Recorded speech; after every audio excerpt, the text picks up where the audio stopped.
Hello everybody, welcome to your weekly angel card reading here at Beacons of Angel Light with me, Trudy Healy, and this is for your week beginning April 9, 2018. And so I missed last week's reading, sincere apologies. It's Mercury retrograde still, and I'm so fazed by it. I have a hard time sharing myself with people at times. Or being around people. So during like full moons, I'm an air sign, I'm a Libra, so I do apologize. Last week I was like bombarded with my own emotions and thinking patterns, etc., etc. So this week I want to talk about, there's a lot of things going on in the cosmos, and okay, so we're coming out of a Mercury retrograde. It's going to be stationed direct on this Sunday.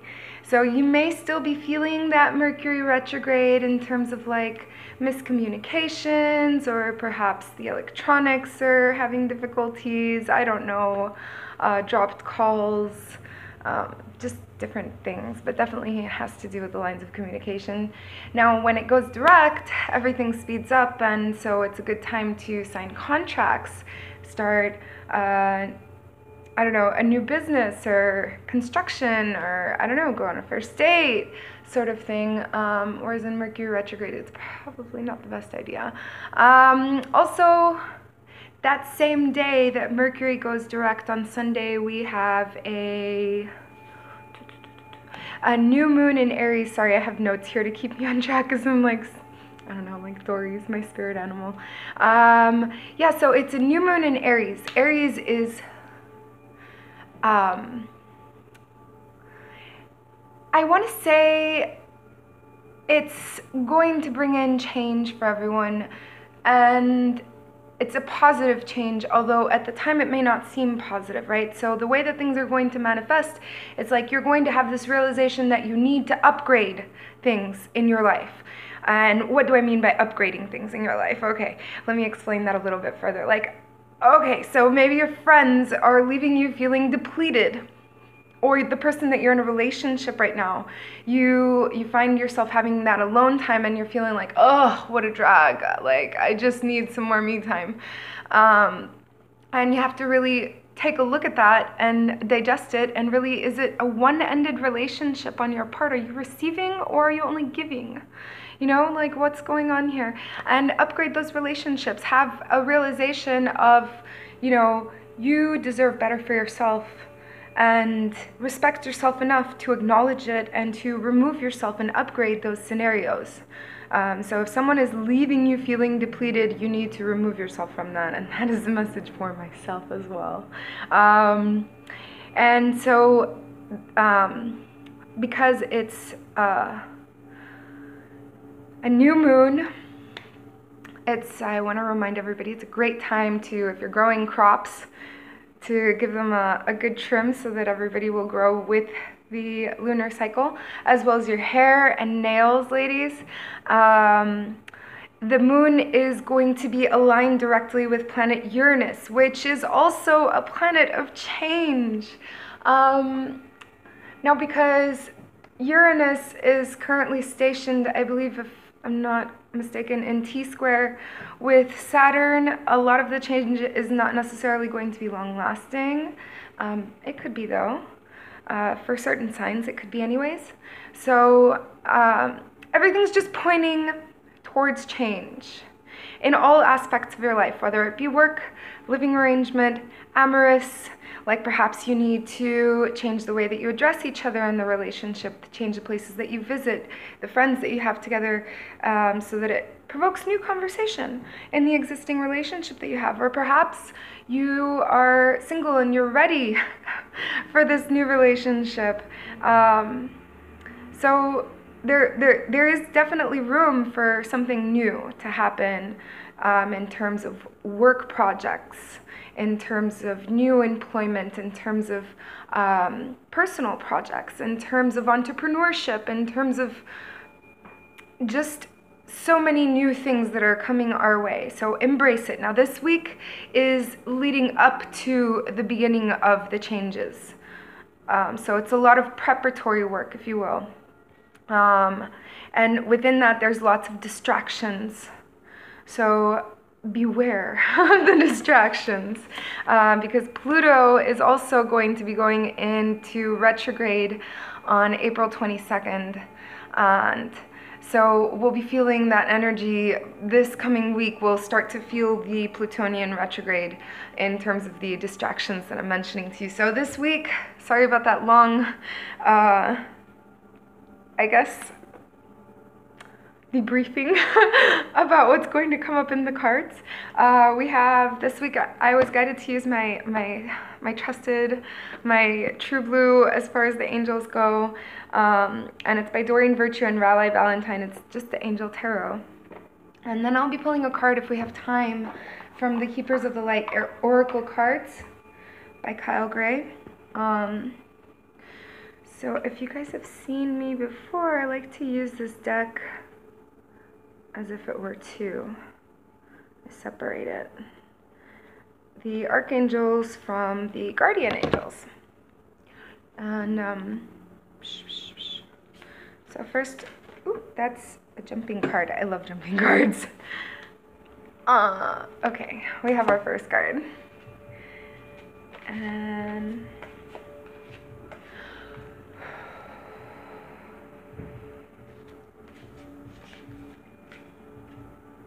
okay, that one too, and that one.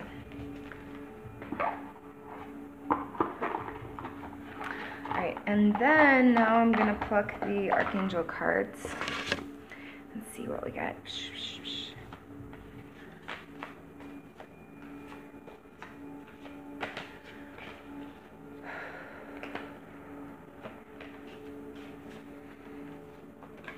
Okay, that's no. Aha. Okay. So let's see what we got here. The first card that we have for the week is the Ten of Fire. All right, so this is like, I want you guys to take a look at the image there.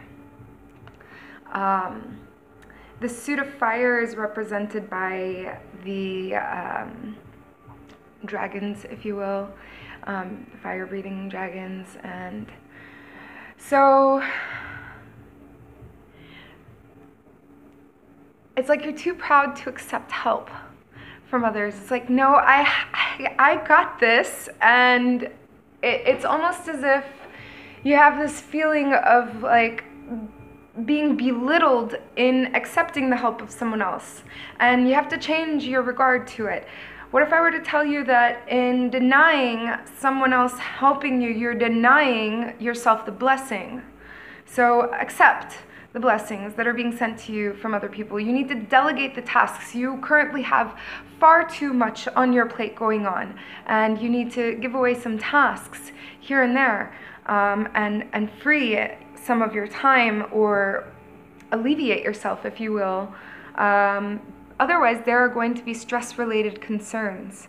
And that's what I had to do recently, so I'm glad to hear that I'm on the right track with my decision-making there. It was getting to be a bit too much for me. So that's the first card. And then we have the Page of Water. The water suit has to do with our emotions, because our emotions are deep like the ocean. And so they're represented by mermaids. And this one is, the Page of Water is someone who's intuitive, sensitive, artistic, and friendly. And this is pointing out to a new person entering your life, a new relationship, a new phase, and also heightened psychic ability, perhaps even like a non-verbal communication with this person, like I don't know. There's a really nice connection with this person, and it doesn't have to be a verbal one.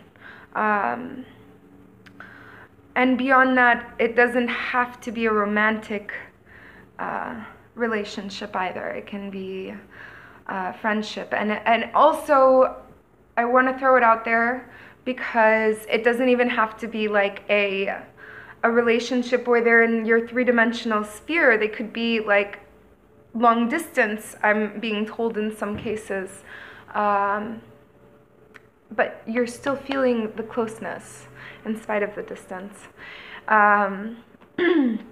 Okay, then we got another water card, and this is the Four of Water, and this is you're missing an opportunity because you're looking for your happiness in another direction. The cup is right here, and it's like you're swimming away from the chalice. You're swimming away from it in another direction, looking for your joy when your chalice is right in freaking front of you. Like if it was a snake, it'd be biting you. What's that saying? So open your eyes to the true possibility and stop, like, be a little bit more grounded. And be happy and grateful with what you currently have, because you'll attract more of that wonderful abundance into your sphere instead of dwelling on something that you don't yet have. Be grateful for what you currently do have, if that makes any sense.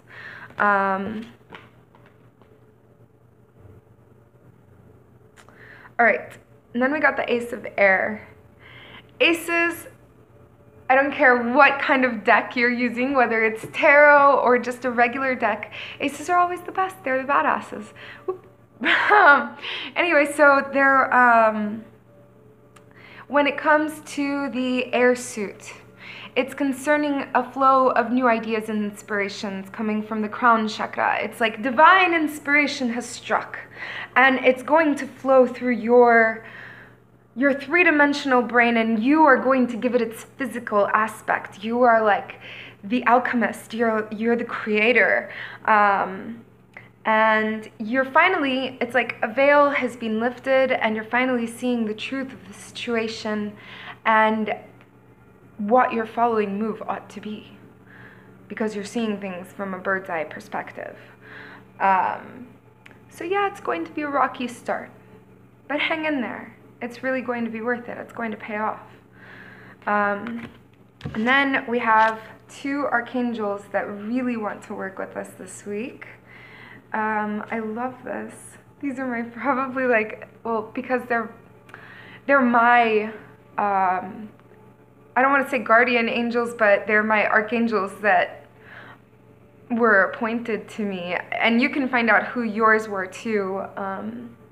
Actually, we can definitely do something like a little exercise there so that you can figure out which archangel is the one that's being appointed you. But in my case, it's three of them. It's Archangel Michael, Archangel Jophiel, and today she's coming up as the Star. So this card is kind of like making a wish. It's kind of like 11:11. The whole idea is, you know, retrain your thoughts, re-educate your thoughts in terms of seeing things for how you want them to be and appreciating how they currently are as a parallel. You know, like, embrace the whole situation. Don't be in disharmony. Be in harmony, be in flow, be in union with it, and be grateful above all for it. Be grateful for the tribulations. There's lessons that we definitely need to absorb. We got ourselves into that scenario. Accountability, it's a really hard pill to swallow, and it's a sensitive subject, so, you know, some people might be a bit offended when I say that, I mean, you're the creator of your own existence, so if you're currently, I don't know, jobless, homeless, and all of these other bad things, you're the one who's creating that with your thinking patterns, and you're not changing your thinking patterns. So if you want change, it starts here, because here is how you like decide whether you want to get up out of bed and make yourself a sandwich, or if you're gonna, you know, go outside, or whatever it is that you're going to do with yourself. It starts in thought process. So be good to yourself inside of your thoughts. Change your thoughts. Re-educate them. Make positive, optimistic, long-term plans.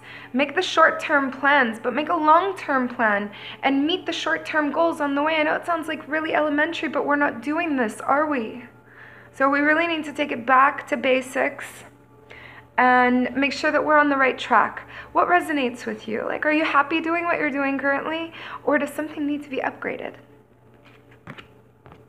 Then we have Archangel Jeremiah, and this has to do with renewal. I like to call this the Book of Job card. It can suck. This comes up like, I've seen it come up when people have lost their job or they just got dumped or something, you know, like it has to do with loss, but you know, the angels have a nice way of articulating things. And so they make you look forward to these drab scenarios and you're like, yes, encouraged to move forward in a positive direction. That's why I like the angels versus the traditional tarot. So review and reevaluate. A favorable assessment of the facts, and it's time to move in a forward direction. And so if you see these people here in the picture, they're barren, they don't even have like a suitcase, but they're headed off in the direction that Archangel Jeremiah has for them. They don't know what's in store for them, but they know that it certainly is better than where they've been, and embrace it. So if you want something new in your closet and your closet's like jam-packed, there isn't room for a single other hanger inside of it, blatantly, I mean, something has got to go so that you can add new attire to it, and that's what's happened. You didn't want to let go of it, and so universe has, in a way, you know, said enough is enough. This is not intended for you, and something better. I have something better for you. I'm not saying I personally have something better for you, but I'm speaking on behalf of the universe. Like, universe says, I have something better for you. All right, so now I'm going to pull a card from Kyle Gray's Keeper of the Light Oracle cards, and these are really interesting because it encompasses several religions. Some of them aren't even practiced nowadays. And like they're important figures, deities, and things like that. So it's really interesting who's our guides, because these are ascended figures, ascended masters who did have a physical format, and they do have a lot to offer. I won't necessarily say that one is right or wrong. And though in this lifetime I was raised Catholic, I am open to all of the other realms of truth that there may be within another perspective. You know, it's kind of like a scene of a car accident. There's somebody who's on foot waiting for a bus, and they witnessed it. There's another person who was driving a car, and they were right next to the people who wrecked at the time. And then there's the people who are behind the car that wrecked, and then there's the people who are at the other stoplight waiting for their green light, and they watched it. And like, everybody has a different perspective. And then there's this other person who was just staring at the guy in the yellow jumpsuit, because it's a yellow jumpsuit. That would be me. I'd be like, what the hell are they wearing? You know, and I missed the whole accident, but I heard it. And it's just different perspectives. So renew your perspective. Embrace your situation. Love yourself for all of it. And this is our guide for the week. It's Diana. Focused intention. It says, think about what you desire. Set your sights high and expect the best possible outcome. Again, it goes hand in hand with what Archangel Jophiel was talking about. Diana, I'm going to read it directly from the book because I'm not as familiar with this deck as I am with the other one. So move forward with an unwavering faith, knowing that the universe is supporting you. Diana is helping you awaken your divine ability to manifest what you deserve. Any fear is only a reminder that whatever you are working on or through is an important issue for your growth. Your focus is strong, and you may be particularly powerful at the full moon. Isn't that so funny? We're talking about the full moon. And so you may be aware of night owl tendencies, and this is because your angels and guides are sending you important messages that you may be missing during the day due to a busy schedule. So set some time aside to do a deep meditation to receive the guidance. So guys, I hope that that was a good reading for you. I hope that it resonates with you. Send it to a friend, a loved one, coworker, I don't know. So, surely someone you feel like this applies to them too, and they need to hear it. So if you haven't already, definitely click subscribe. That way and the little bell, that way you'll get notified every week when I post weekly YouTube angel videos. Also, if you want an independent reading with me, you can find me on Facebook, or you can just message me here on YouTube. There's tons of ways to get in contact with me. I'm really easy to find. So guys, yeah, you just make a donation on PayPal, Beacons of Angel Light, and that's it. We'll get you scheduled and you'll get your personal reading. Tons of different angel decks, past lives, and lots of different options for you. So other than that, I love you all so very much for tuning in, for listening, and for really hearing the message, because a lot of people that I speak with in my sphere, they just don't even understand me even though I'm speaking in English, and I just feel like you guys are my only connection that I have to the world, so I'm really grateful for you. Thank you for tuning in. You're so awesome. Thank you so much for everything that you fill me with. I love you all. So love yourselves and love everybody around you. Mwah.